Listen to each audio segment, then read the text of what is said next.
Hey guys, welcome back to my channel. So I don't actually, despite what you might think, usually do this, but this year I wanted to get myself one particular wish list item from Chanel that I've been thinking about for about 2 years and just never got around to choosing. And I didn't want to put it on my Christmas list. My husband does ask me for a Christmas list of just things that I like at various sort of price points, and he chooses something from that list. Because I think there's no web retail, here's the item, for Chanel, and my husband's not likely to phone boutiques and know how to ask and all that stuff. So I just thought this one item I would treat myself to a Christmas gift, but I'm not going to really use it till Christmas, but I obviously need to. It arrived in the post. I did it through Harrods because they will do, even in lockdown, I have a contact there and he will source things if they have it. And I obviously need to look at it to make sure that it's okay, because not so much with Chanel, it's happened sometimes with Chanel, but sometimes with other brands I've received things this year in the post that were just not up to scratch. Not even, like, never mind if you're really fussy like me, but just not up to scratch. And I think if you don't look at it for like a month and then open it, anyway, I just wanted to check it was okay, and I thought you might enjoy seeing it and why I got it and how I plan to use it. So I thought I would do a genuine unbagging, because it's not really in a box, or reveal of this little Chanel item that I have treated myself to for Christmas. So I was surprised doesn't seem to be different holiday packaging. Maybe there is, and this person just didn't do that for me. I don't know. I've never met this person. It's just somebody who I deal with on WhatsApp, that somebody else gave me their details, and they found me an SLG in the summer that I was finding really hard to get hold of. So I think there probably is holiday packaging. I haven't seen anything because I haven't really been watching any luxury reveals or whatever on YouTube.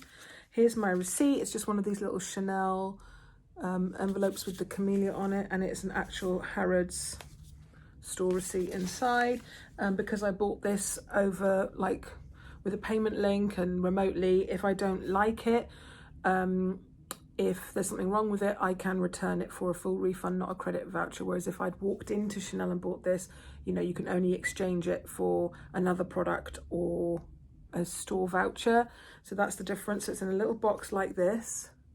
Now, I have not ever seen this in person, and I am going to obviously have a gut reaction to it right here with you.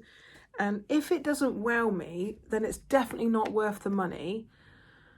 It is an item of costume jewellery, and it's something I've never had, a high-end one of these.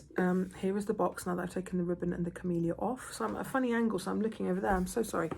But I think that it's something that I would get a lot of use out of. It's in a little velvet thing inside. But if my gut reaction isn't that I'm wowed, I will send it back if I'm not sure. Because it's a lot of money for what it is, and I don't even know yet how I would style it or if I would wear it.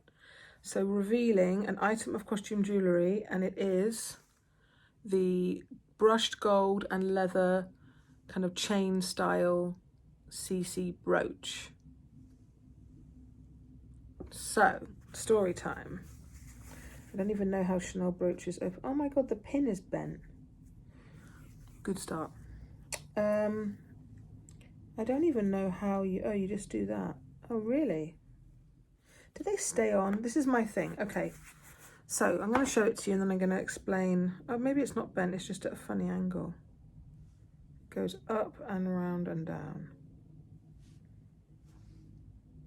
It doesn't seem very secure, but I might have to show it to friends who've got brooches. To me, that looks like it could come undone really easily. Anyway, I'm not going to worry about that so much right now. But, and it's not as big as I thought. People were saying, oh, it's really big and blah, blah, blah. Are they meant to be flat, or is it meant to be, like, curvy like that? I don't know. It's not very sort of, like, symmetrical, but maybe it's not meant to be. You see what I mean? It curves like that. I just thought this would be fun to style on jumpers, coats, woolly hat, whatever. And I didn't want anything that would have like bits like crystals that would fall out, because I haven't had great luck with Chanel earrings and stuff where if there's anything like little pearls or little Swarovskis, the glue goes eventually and you end up with stones falling out and you have to get it repaired. And then, let's face it, after a couple of times you're like, I can't keep sending it back. So I wanted something where that wouldn't really be an issue. And also I really like this style CC on the 19, I'm distracted because I'm looking at it for the first time, on the 19 bag, but I don't want another bag. I don't particularly like anything else about that bag. What I like is the lock, and this brooch is almost exactly the same as that lock. So I thought I could take that little detail and then wear it on other things. That was what started this off. I can't talk about if I think it's well made or anything yet until I've worn it. It's leather and it's woven through a kind of a champagne-y gold, and it's kind of semi-matte. It's nice. It's not super yellowy gold, and I really like the size. A lot of people are like, it's really big, but on me, I'm sat a bit too close, but I think you could see that on a jumper or a jacket it looks in proportion. I wanted it to be quite bold. It's very lightweight, and maybe people like things to feel weighty and then they feel really good quality, but I know that if I want to pin it onto like a hat or a hairband, like I was thinking I've got a plain black silk one of these I could put it on. Like, you can do lots of things with these and play around with them. I like the idea of putting it on a scarf or putting it here, like where there's a V-neck, like there. I haven't, got any real styling tips or anything yet because I've just got it and I've never had a designer brooch, but this particular design I've been looking for a while, and I realised that this is like a classic, it's not a seasonal, and I just thought, I'm going to see if I can get one. Yeah, I really like it. It's really pretty. It's very simple, but I like that. I don't really like fussy things. So I just wanted to share with you my, what is it called? Is there anything in here that gives the name of the product? There's a little card thing there. And in the receipt, it just...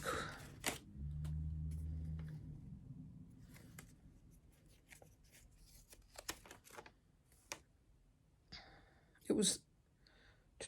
No, there's no...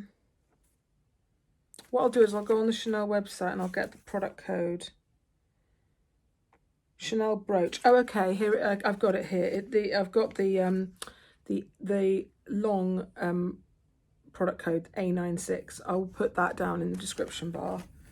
I think I'm going to keep it. My gut reaction is kind of excited to see it, and my only concern is, I think it is supposed to curve slightly. I don't think it's supposed to be like flat. I hope not anyway, because you can see that it's like curved like that.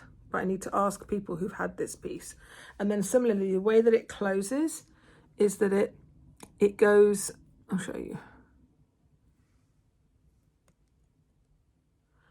It goes in, that way around. It goes in there, down and up.